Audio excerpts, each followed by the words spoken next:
क्या सच में रोज एक 5 मिनट की एक्टिविटी आपको गवर्नमेंट मेडिकल कॉलेज तक पहुंचा सकती है? क्या सच में जो आप अगले 28 दिन तक छोटे छोटे डिसीजंस लेंगे वो आपका अगले 40 साल का करियर डिसाइड कर सकता है? आप बहुत सारे लेक्चर्स देख रहे हो, आपको लग रहा है आप पढ़ रहे हो, बट क्या असली रीजन ये है कि आप क्वेश्चन प्रैक्टिस करने के डर से भाग रहे हो, टेस्ट देने के डर से भाग रहे हो? एक टॉप गवर्नमेंट मेडिकल कॉलेज पहुंचने का रास्ता सिर्फ सपने देखने से नहीं खुलता, एक सिस्टम फॉलो करने से खुलता है। तो पिछले वीडियो में हमने देखा था क्या है हमारी 3 स्टेप स्ट्रैटेजी अगले 28 दिन में, अब 28 दिन से भी कम टाइम बचा है, एक टॉप मेडिकल कॉलेज क्रैक करने की। स्टेप 1 है अपने पूरे सिलेबस को एक बार ब्रश अप करें मिनी क्वेश्चन बैंक प्रैक्टिस करके। स्टेप 2 जो आपके वीक एरियाज आइडेंटिफाई हुए क्वेश्चन प्रैक्टिस करने के बाद उनको कस्टम डीपीपी जनरेट करके स्ट्रॉन्ग बनाना है। और स्टेप 3 रेगुलरली टेस्ट देना है।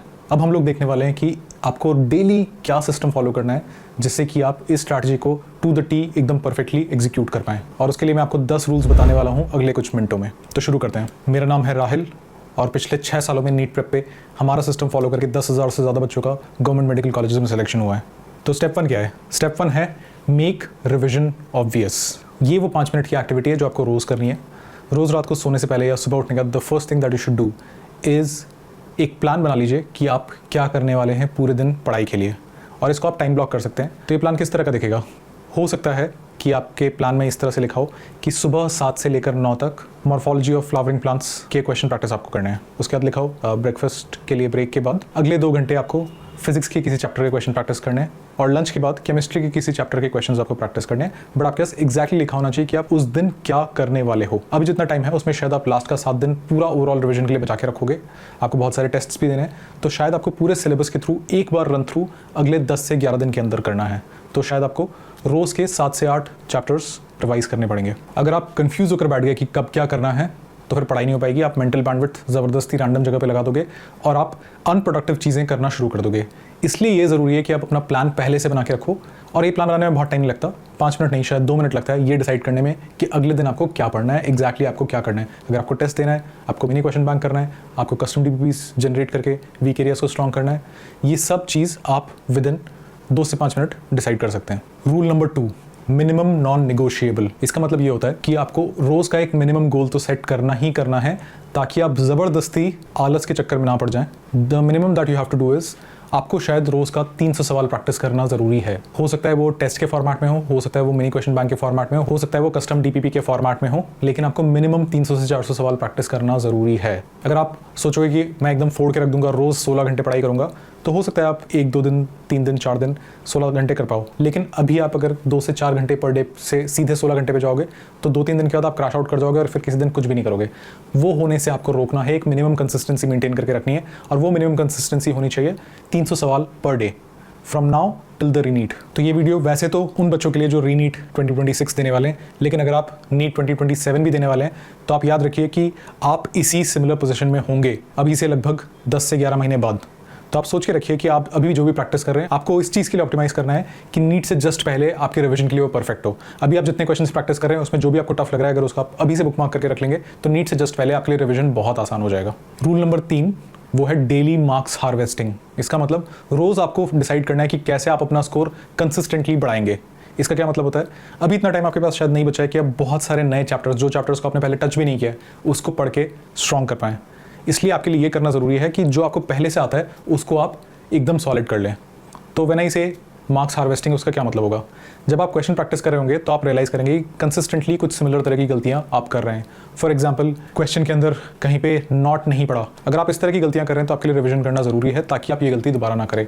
या फिर OMR बबलिंग में मिस्टेक कर देना, या फिर फिजिक्स में यूनिट्स की एरर कर देना, सेंटीमीटर की जगह मीटर पढ़ लेना, या फिर किलोग्राम की जगह ग्राम पढ़ लेना। इस तरह की गलतियां आपको 100% अवॉइड करनी ज़रूरी है, और आपका रोज़ का काम है जब भी इस तरह की गलती होती है उसको कॉन्स्टेंटली रिवाइज करें ताकि वो गलती फिर से कभी रिपीट ना हो। आपको पता है कि अगर ये गलतियां आप नीट में नहीं करेंगे तो आप डेफिनेटली हर सवाल पे 5-5 नंबर गेन कर पाएंगे। Rule number 4 topper mindset. आपको ये नहीं सोचना है कि पता नहीं मैं कर पाऊंगा नहीं कर पाऊंगा, मुझसे होगा नहीं होगा, मैं तो इतना सिंसियर स्टूडेंट नहीं हूँ। आपको खुद को बताना है कि मैं नीट टॉपर हूँ और मैं वो हर चीज़ करूंगा जो एक नीट टॉपर करता है, और उस हिसाब से आपका बिहेवियर अपने आप चेंज हो जाना चाहिए। आप ये सोचिए कि जो बच्चा नीट में 700 का स्कोर टारगेट कर रहा है वो इस टाइम पे क्या कर रहा होगा? क्या वो इंस्टाग्राम स्क्रॉल कर रहा होगा? नहीं, वो क्वेश्चन प्रैक्टिस कर रहा होगा, वो रेगुलरली टेस्ट लिख रहा होगा, और वही आपको करना है। कीप टेलिंग योरसेल्फ कि आप एक नीट टॉपर हैं। आप रोज 10 से 12 घंटे कंसिस्टेंटली पढ़ाई कर सकते हैं और आप रेगुलरली 10 से 12 घंटे प्रैक्टिस करेंगे ताकि आप नीट में एक अमेजिंग रैंक सिक्योर कर पाएं। रूल नंबर 5 है इन्वायरमेंट पे कंट्रोल। इसका मतलब ये हुआ कि आपको अपने आसपास से वो सब चीज़ों को एलिमिनेट कर देना है जो आपके लिए हार्मफुल है और सिर्फ वही चीज़ें रखनी है जो आपके लिए यूज़फुल है, जिसका एक पार्ट मैं आपको ऑलरेडी बता चुका हूँ कि आपके पास हमेशा रोज़ का एक्शन प्लान होना ज़रूरी है कि आज मैं क्या करने वाला हूँ। You don't have to be confuse जब पढ़ाई करने बैठ रहे हैं कि अच्छा क्या पढ़ूँ। आपको पहले से पता होना चाहिए कि आज मुझसे ये पढ़ाई होने वाली है, this is my plan for the day. Similarly आपके फ़ोन में कोई भी सोशल मीडिया आप इस टाइम पे नहीं होने चाहिए जिससे आप डिस्ट्रैक्ट होते हैं। आप ये सोचकर बैठे हो कि 10 मिनट इंस्टाग्राम देख लूँगा, टाइम पास हो जाएगा, तो वेरी बैड आइडिया। आप भी जानते हैं कितनी बार वो 10 मिनट 2 घंटे में कब कन्वर्ट हो जाते हैं पता भी नहीं चलता है। तो इसलिए आपके फ़ोन पे सोशल मीडिया ऐप्स होने ही नहीं चाहिए इस टाइम पे। रूल नंबर 6, और पीडीएफ कबाड़ना बंद कीजिए। Stop resource hoarding. Kapil sir ने पहले भी एक वीडियो में बताया था, उसका लिंक मैं ऊपर डाल दूंगा। पर अब ये टाइम नहीं है आपके लिए बहुत सारा नया मटेरियल करने का। जो चीज़ आपने पहले से कर रखी है, चाहे वो नीट प्रेप का क्वेश्चन बैंक है, चाहे वो आपके कोचिंग के मॉड्यूल्स हैं, आपके लिए अभी टाइम है उसी को दोबारा करने का, उसी को रिपीट करने का और उसी में से जो आपकी वीकनेसेस हैं उनको स्ट्रॉन्ग करने का। ज़बरदस्ती इधर उधर भागने की ज़रूरत नहीं है, आप कंफ्यूज हो जाएंगे ज़बरदस्ती। ऑलरेडी आपके पास जो मटेरियल है उसको लेकर ख़त्म कीजिए।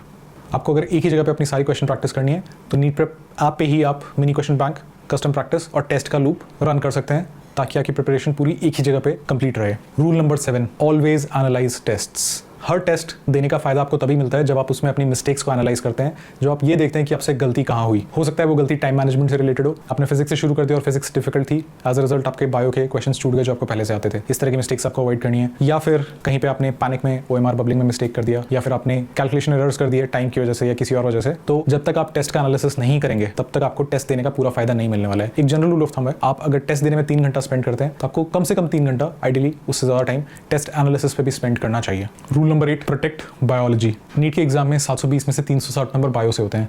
अगर आप बायो में 340 नहीं स्कोर कर रहे हैं तो आपके लिए नीट में एक अच्छी रैंक लाना बहुत मुश्किल हो जाएगा।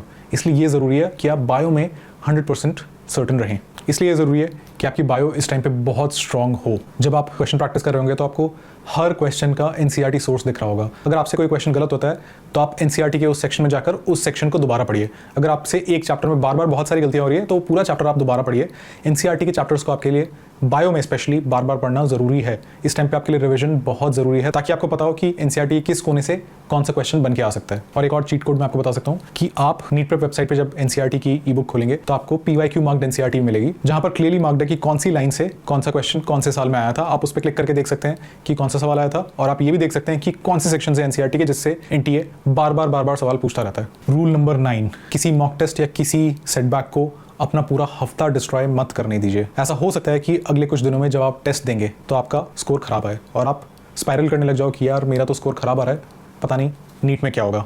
आपको ऐसा होने से 100% रोकना है। आपका काम है बिना ईगो के अपनी पढ़ाई पे फोकस करना। अगर आप मॉक टेस्ट से पैनिक करोगे तो आप शायद मॉक टेस्ट देना ही छोड़ दोगे। अगर मॉक टेस्ट में खराब स्कोर आया तो आपका काम है एनालाइज करना और फिर उन गलतियों को फिक्स करना। उसका मतलब ये नहीं है कि आप सिर्फ एक चीज़ पे फोकस करके अपनी पढ़ाई की वेलोसिटी को इम्पैक्ट होने दो because of one bad outcome. Rule number 10, don't skip on sleep. रोज 7 घंटे सोना अभी भी ज़रूरी है, आइडियली 8 घंटे। आपको 1 घंटे एक्स्ट्रा पढ़ाई करके वो बेनिफिट नहीं मिल पाएगा जो एक्स्ट्रा सोने से आपको दिमाग में बूस्ट मिलेगा।